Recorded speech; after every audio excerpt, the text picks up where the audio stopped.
Amados, a maioria que aqui está conhece a história de Joel. Muitos aqui não conhecem, mas mesmo para os que conhecem, eu vou relembrar para vocês. Tony e Nuzi, e eu estou com Joel aqui com a autorização deles, dos pais.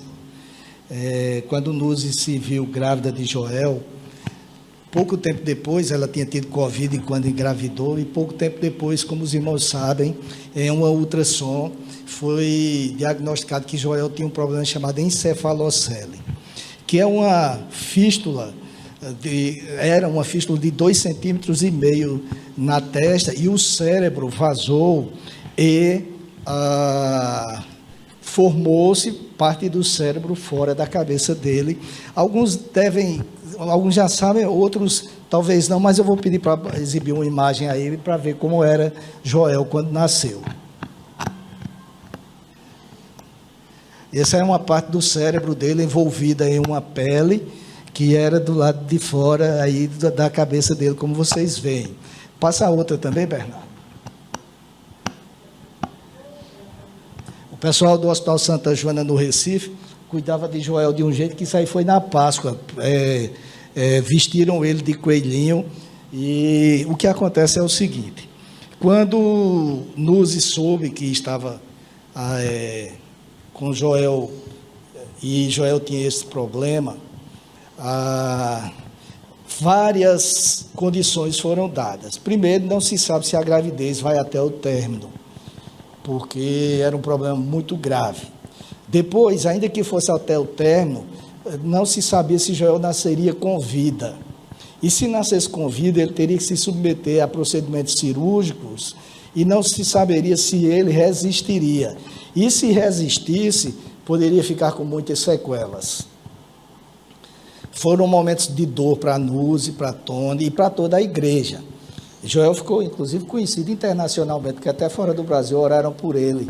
O pastor Roberto chamava ele aqui de o guerreiro. E Joel lutou no ventre de Nuzi para se manter vivo. E, finalmente, quando chegou o dia do parto, ele nasceu com vida. A médica disse para ele para os pais, que como ele não sabia respirar pela boca e o cérebro estava em cima do nariz, iria entubá-lo para evitar que ele tivesse algum problema. Mas quando ele acordou pela primeira vez, ele mesmo se estubou. Tirou o tubo na maior, porque Joel sempre batalhou para ter uma vida saudável e tranquila. Não foi, Joel? E o que é que acontece? Em 4 meses, Joel passou por 6 cirurgias na cabeça. 6 cirurgias. Além disso, ele teve meningite. E ainda teve, uma das cirurgias não aconteceu no dia que iria acontecer, porque ele teve uma parada cardíaca de 12 minutos. Parece inacreditável, 12 minutos. As pessoas não acreditam quando ouvem, porque uma pessoa que tem uma parada cardíaca tão longa assim, vira um vegetal. Fica sem oxigenação no cérebro e vira um vegetal. E Joel lutou por isto, lutou pela vida. Os médicos chegaram a dizer a Tony: olha, tudo que era possível fazer nós fizemos, e não é possível, nenhuma criança que passou pelo que ele passou sobreviveu. O que ele precisa é de um milagre. Ele ficou 4 meses na UTI neonatal, não comia, era com a sonda o tempo todo. Chegou um tempo que os médicos liberaram ele para vir para Campina Grande, e os pais trouxeram pela fé, mas com uma sonda, porque ele não sabia comer, e ele teria que voltar, inclusive, para fazer uma cirurgia, mas Deus fez um milagre que ele não precisou voltar, tirou a sonda. Ele ainda luta muito, não tem sequelas, como disseram que iria ter, porque é um milagre, o que Deus fez foi um milagre tremendo. Não tem nenhuma, ele tem algumas coisas, ele ainda está aprendendo muita coisa, porque ele passou, como eu disse, os 4 primeiros meses numa UTI neonatal, e depois que veio para casa ainda ficou se submetendo a uma série de limitações. Mas ele está aqui e é um exemplo para cada um de nós. Você pergunta: por que você está repetindo isso de novo, Walter? Porque se Joel, se dependesse do entendimento da ministra Rosa Weber, Joel não teria nascido. Joel não teria lutado pela vida se dependesse do entendimento de alguns ministros do STF. Nós aqui na igreja não temos o hábito de falar de política, nem de questões judiciárias, nem executivas, nem legislativas, porque entendemos que o púlpito da igreja é um lugar para cultuar a Deus. Mas neste caso, aliás, quando vem político aqui se envia, a gente nem apresenta, porque político passa o tempo todo sem me lembrar nem da igreja, mas não é, na época de eleição lembra.